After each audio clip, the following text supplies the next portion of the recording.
Bussy ஆனந்தும் வேண்டாம், ஆதவ் அர்ஜுனாவும் வேண்டாம், நீங்க மட்டும் போதும், விஜய் எடுத்த திடீர் முடிவு. திராவிட கட்சிகளுக்கு மாற்று என கூறி கட்சியை துவங்கிய விஜய் தற்போது ஆளே காணாமல் போய்விட்டார். கட்சி தொடங்கி சுமார் 1.5 வருடங்களே ஆன நிலையில் 2 மாநாடுகள், 5 மாவட்டங்களில் பிரச்சாரம் என கட்சியின் ஆரவாரம் பெருமளவு பேசப்பட்டது. ஆனால் அதனை அடியோடு சறுக்கும் வகையில் அரங்கேறிய நிகழ்வுதான் கரூர் சம்பவம்.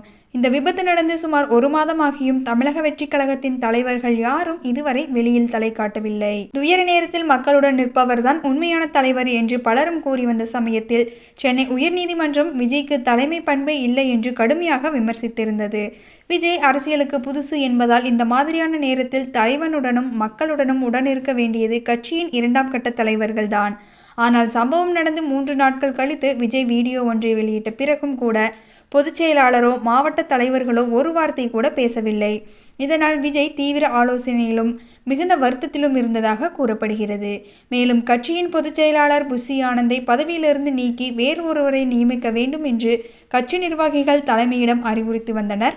இதனால் அந்த இடத்திற்கு ஆதவ் அர்ஜுனா வருவதற்கு நிறைய வாய்ப்புகள் இருப்பதாக சொல்லப்பட்டது. ஆனால் தற்போது புதிய திருப்பமாக பொதுச் செயலாளர் பதவி கட்சியின் வியூக வகுப்பாளரான ஜான் ஆரோக்கியசாமிக்கு வழங்க இருப்பதாக தகவல் வெளியாகியுள்ளது. இது இன்னும் உறுதி செய்யப்படாத நிலையில் பொதுச் செயலாளர் இடத்திலிருந்து அனைத்து வேலைகளையும் ஜான் ஆரோக்கியசாமி தான் செய்து வருகிறாராம். இதனால் கட்சியின் அடிமட்ட தொண்டர்களிடம் அவரின் ஆதரவு பெருகி வருவதால் அவர் அந்த பதவிக்கு சரியாக இருப்பார் என்ற கருத்து தாவேகா உள் வட்டாரத்தில் பேசப்படுவதாக நம்பத்தகுந்த வட்டாரங்கள் கூறுகின்றன.